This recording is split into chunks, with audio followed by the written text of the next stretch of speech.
دوستوں ماجد مقصود ہے. آج میرے پاس بہت ہی اسپیشل گیسٹ ہے اور جس کو میں ہمیشہ ان سے بات کرنا چاہتا تھا. انٹرویو پہ کیا کرنا ہے مجھے سیکھنا ہے. میرے دوست جامی چانجو صاحب میرے ساتھ موجود ہے. آج ان سے ہم گپ شپ کریں گے پاکستان کے حوالے سے، پاکستان کی تاریخ کے حوالے سے، اور جو پاکستان میں جو باتیں ہو رہی ہیں اس دفعہ ابھی بھی جو ہائیبرڈ نظام دوبارہ لانچ کیا جا رہا ہے، تو ہم شروع سے تھوڑی سی بات کریں گے. جامی صاحب سب سے پہلے تو آپ کو ویلکم کرتے ہیں. مجھے سر یہ بتائیے کہ یہ پاکستان میں سویلین اور جو آرمی کا جو کنفلکٹ ہے یہ ابھی تک فیصلہ کیوں نہیں ہو سکا کہ اس ملک میں حکومت سویلین کریں گے یا آرمی کرے گی؟ ماجد مقصود صاحب بہت شکریہ. آتے ہیں آپ کے سوال کی طرف، جو اسی سوال کا دوسرا پارٹ ہے. اس کا مطلب کہ پاکستان بیرونی طور پر یا اپنی ایک ریاست کی حیثیت کے طور پر بھی ایک ساورن اور خود مختار حیثیت حاصل کبھی نہیں کر سکا، کیونکہ اس ملک پر قابض حکمران طبقات نے کبھی اس کو ایک آزاد، ایک عوامی فلاحی ریاست کے طور پر چلنے نہیں دیا. اور پاکستان کی ریاست کو چاہے وہ سویلین ادوار ہو، چاہے وہ ملٹری ادوار ہو، مجموعی طور پر آپ دیکھتے ہیں کہ پاکستان کے تمام ادوار میں ایک آپ کو کامن فیکٹر ملے گا، اور وہ یہی ہے کہ پاکستان ایک کلائنٹ اسٹیٹ. اب جو دوسرا سوال ہے کہ پاکستان کے انٹرنل جو بیلنس آف پاور ہے، اس کا جواب یہ ہے میرا، اور بہت اسٹریٹ جواب یہ ہے، اس میں کوئی بغیر اگر مگر کی بس کی جانے کی بغیر، پاکستان کبھی بھی ایک اندرونی طور پر ایک سویلین ریاست نہیں رہی. میں اس میں جو ایک نیکڈ، جو ایک بالکل واضح طور پر ملٹری رولز تھے یا جو آمیتیں تھیں، وہ تو ظاہر ہے کہ پروکلیمڈ آمیتیں تھیں، جس میں آئین معطل تھے، جس میں دساتیر معطل تھے، جس میں ایک مکمل طور پر ڈائریکٹ کنٹرول رہا. لیکن یہ جو جس کو کہا جاتا ہے کہ ڈیموکریسی کے دور، میں اس کو ڈیموکریسی نہیں سمجھتا. وہ لے دے کر ایک بہت محدود حد تک الیکٹوکریسی آپ کہہ سکتے ہیں اس کو، بڑی لمیٹڈ معنوں میں، یا اس کو ایک سویلین بظاہر فیس کی حکومتیں کہہ سکتے ہیں، کہ ایسے ادوار جہاں ریاست کا جو فیس تھا پاور کا، حکومت کا، وہ سویلین فیس تھا. لیکن جہاں تک بات ہے بنیادی فیصلوں کی، طاقت کے توازن کی، اداروں پر ہیجمنی کی، ملک کے وسائل پر ہیجمنی کی، اور ملک کے بیرونی اور اندرونی جو آرڈر ہے اور اس کے بارے میں جو بنیادی فیصلوں کا معاملہ ہے، تو میں نہیں سمجھتا کہ پاکستان کی تاریخ میں کبھی بھی سویلین گورنمنٹس اس قابل تھی کہ کر پائیں. سب سے بڑھ کر ذوالفقار علی بھٹو پاکستان کے طاقتور سویلین ایک حکمران سمجھے جاتے ہیں.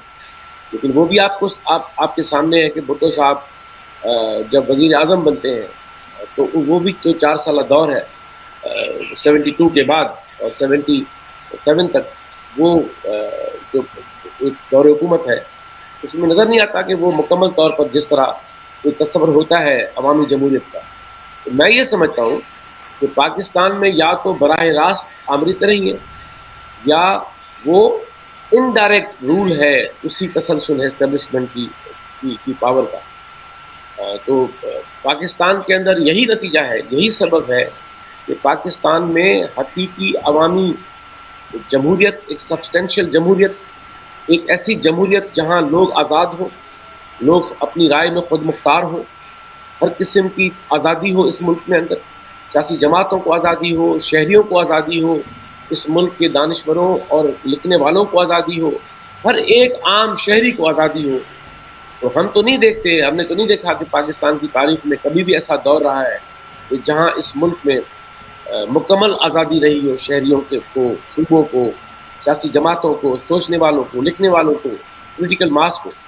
اس لیے پاکستان کی ریاست کے جو بہت سے المیے ہیں، اس کا ایک پیرینیل، ایک مستقل تضاد اور مسئلہ یہ ہے کہ یہ ریاست بیرونی طور پر اور اندرونی طور پر کبھی بھی عوامی قوتوں کے ہاتھوں میں یا عوام کے ہاتھوں میں یا عوام کی مرضی اور مفادات کے ہاتھوں میں نہیں رہی.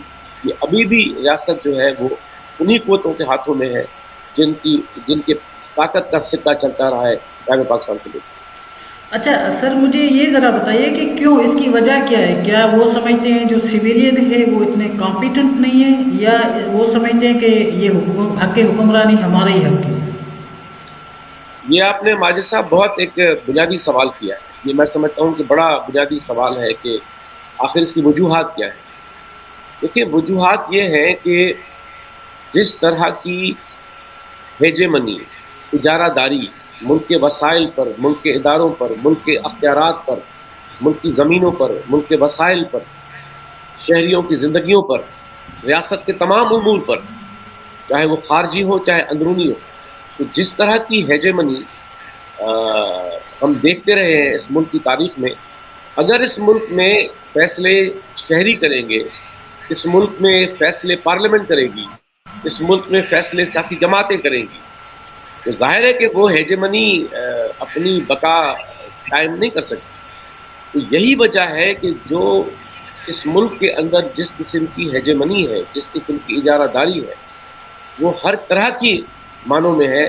تو وہ اجارہ داری اس دن ختم ہو جائے گی جس دن اس ملک کے شہری آزاد ہوں گے اور اس ملک کی سیاست آزاد ہوگی، اس ملک میں اظہار آزادی آزاد ہوگی، اور ہر قسم جو جمہوریت کی اساس اور بنیاد ہوتی ہے. سبب اس کا بالکل یہی ہے کہ یا تو اس ملک میں شہری آزاد ہوں گے اور ان کی مرضی کا نظام ہوگا، ان کے مفاد کا نظام ہوگا، یا پھر وہ جو نظام ہم دیکھ رہے ہیں.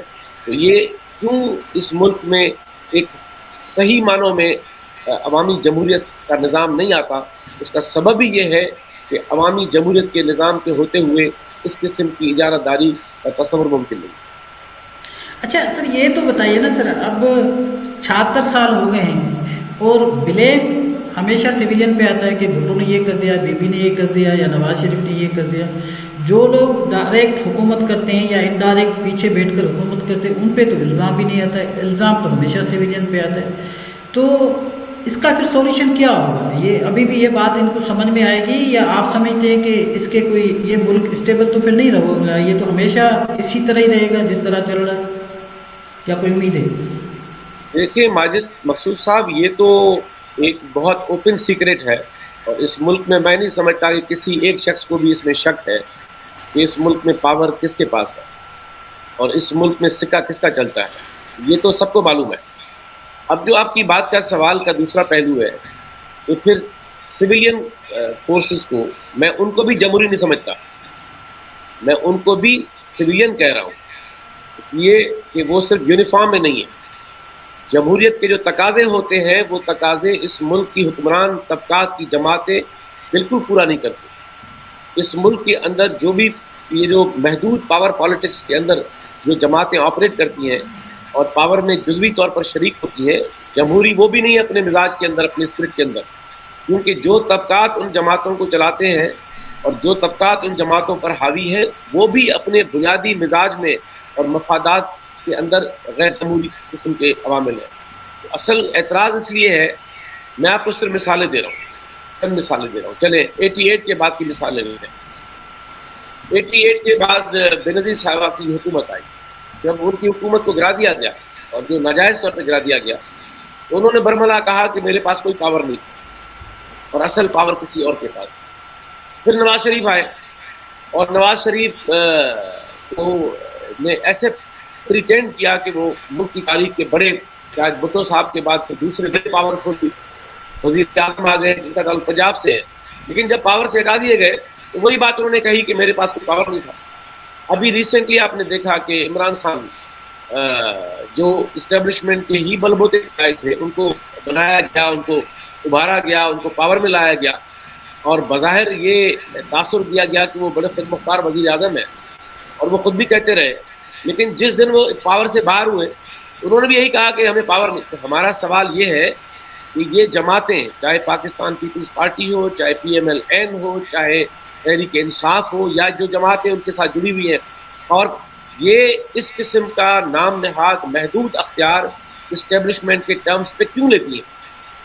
تو جب تک یہ جماعتیں اپنا یہ کردار واضح نہیں کریں گی، یہ جماعتیں پبلک میں کہیں گی کہ سرچشمہ طاقت کا عوام ہے، لیکن اصل میں وہ سمجھتی یہ ہے کہ سرچشمہ طاقت کا راولپنڈی ہے. تو جب تک یہ سیاسی جماعتیں بھی اپنا کردار اس معنوں میں ٹھیک نہیں کرتی کہ وہ پاور تب لیں جب اس کو پاور کہا جائے اور جو عوام کے بلبوتے پہ حاصل ہو. تو اس لیے یہ جو محدود اور محتاج قسم کی حکومتیں اب آپ دیکھیے جو حالات ہیں، تو آپ کو لگتا ہے کہ اگلی حکومت جو بھی آئے گی وہ کوئی مختار گورنمنٹ ہوگی؟ اگلی حکومت بھی ویسے ہی بیساکھیوں پہ آئے گی جس کے آثار ہم دیکھ رہے ہیں.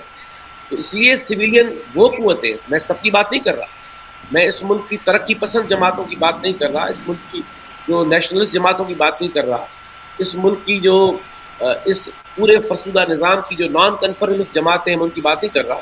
میں اس ملک کے جو مروج نظام ہے، جو اس کے اندر حصے دار بنتی ہیں جماعتیں جو ہر قیمت پہ کمپرومائز کر کے پاور لیتی ہیں، ان پر تنقید ہم کر رہے ہیں کہ پھر آپ ایسا پاور کیوں لیتے ہیں، ایسی حکومتیں کیوں لیتے ہیں جب جن کے جانے کے بعد آپ برملا کہتے ہیں کہ ہمارے پاس کوئی پاور نہیں تھا.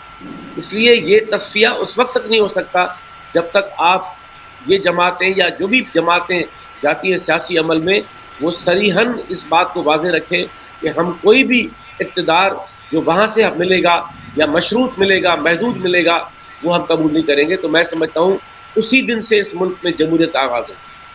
جامی صاحب میں آپ سے بالکل اتفاق کرتا ہوں، لیکن یہ جو لوگ ڈیموکریٹک لوگ پہ جو تنقید کرتے ہیں، کہا جاتا ہے کہ یہ کچھ نہ کچھ اسٹیبلشمنٹ کو سپورٹ کرتے ہیں. اور ایک بات میں یہ پوچھنا چاہوں گا کہ یہ کہتے ہیں کہ پرسیپشن ہے کہ یہ جو ڈیموکریٹک پارٹیز ہیں ان میں ڈیموکریسی اسی لیے نہیں ہے کیونکہ ہماری جو اسٹیبلشمنٹ ہے وہ چاہتی نہیں ہے یہ کوئی آئیڈیل پارٹیز بن سکے. آئیڈیل پارٹیز بنانے کے لیے، ڈیموکریٹک پارٹیز بنانے کے لیے بھی تو آپ کو ملک میں ایسے حالات چاہیے. وہ اپنی پارٹی خود بناتے ہیں، اپنی پارٹیز کو سپورٹ کرتے ہیں اور ان کو حکومت میں لاتے ہیں. کسی بھی آئیڈیل پارٹیز کو وہ سپورٹ نہیں کرتے. آپ اس کو کیسے سمجھتے ہیں؟ ہاں دیکھیں، اس کی دو باتیں ہیں. ایک تو جو آپ نے ان کو نام دیا کہ وہ جمہوری پارٹیاں، میں ان کو جمہوری نہیں سمجھتا، میں ان کو سویلین سمجھتا ہوں. اور بڑا زمین آسمان کا فرق ہے سویلین ہونے میں اور جمہوری ہونے میں. دوسری بات جو آپ کا سوال کا بنیادی پہلو ہے کہ یہ جماعتیں اپنے انٹرنل اسٹرکچرز کے اندر، اپنے تنظیموں اور پارٹیوں کے تنظیمی ڈھانچوں کے اندر یا اپنی تنظیم کے اندر، پارٹیوں کے اندر لیڈرشپ کی جو ہیرارکی ہے اس میں وہ جمہوری کیوں نہیں ہے، ٹرانسپیرنٹ کیوں نہیں ہے. تو آپ نے اس کا ایک جواز یہ بتایا کہ اسٹیبلشمنٹ کی کو کوپ اپ کرنے کے لیے یا کاؤنٹر کرنے کے لیے ان کو یہ کرنا پڑتا ہے. میں سمجھتا ہوں اس کے برعکس بات ہے. اگر یہ جماعتیں خود جمہوری ہوں گی، یہ اپنے شہریوں اور اپنے کارکنوں پر اعتبار کرتی ہوں گی اور یہ سیاسی عمل پر اعتبار کریں گی، اس پر انحصار کریں گی، تو میں یہ سمجھتا ہوں کہ جو اصل طاقت ہے ان کی وہ وہیں سے آئے گی، اس سیاسی عمل سے آئے گی جس میں ان کا تعلق لوگوں سے ہوگا، شہریوں سے ہوگا، ووٹر سے ہوگا، عوام سے ہوگا، مظلوم طبقات سے ہوگا. اور مراعات یافتہ طبقات کے ہاتھوں میں یہ جماعتیں یرغمال نہیں ہوگی. تو کیسے یہ پارٹیاں اس قابل، تو اسی لیے یہ جماعتیں اس قابل نہیں ہیں کہ وہ اسٹیبلشمنٹ کا مقابلہ کر سکیں. کہ یہ جماعتیں بھی عوام کی آنکھوں میں دھول جھونکنے کے لیے کہتی ہیں کہ وہ جمہوری ہے اور سچشمہ طاقت کا عوام ہے، لیکن وہ اندر سے بارگین کہیں اور کرتی ہیں، اندر سے معاملات کہیں اور جا کے جوڑتی ہیں. یہ جو اتحاد ہے کہ آپ لوگوں کے پاس صرف جاتے ہیں صرف لیجیٹیمیسی حاصل کرنے کے لیے، ایک جواز حاصل کرنے کے لیے، لیکن آپ حکومتوں میں آتے ہیں ان کے ساتھ ساز باز کر کے. تو میں یہ سمجھتا ہوں کہ یہ جماعتیں اس وقت تک اس قابل کبھی نہیں ہو سکتی کہ وہ مقابلہ کر سکیں اور جینوئنلی پاور میں آئے جب تک وہ پارٹیاں انحصار نہیں کریں گی اپنے نظریات پر، اپنے کارکنوں پر، اپنے شہریوں پر، اس ملک کے مظلوم طبقات پر، اور جب تک وہ اس ملک کے بنیادی جو تضادات ہیں اس کو ایڈریس نہیں کرے گی.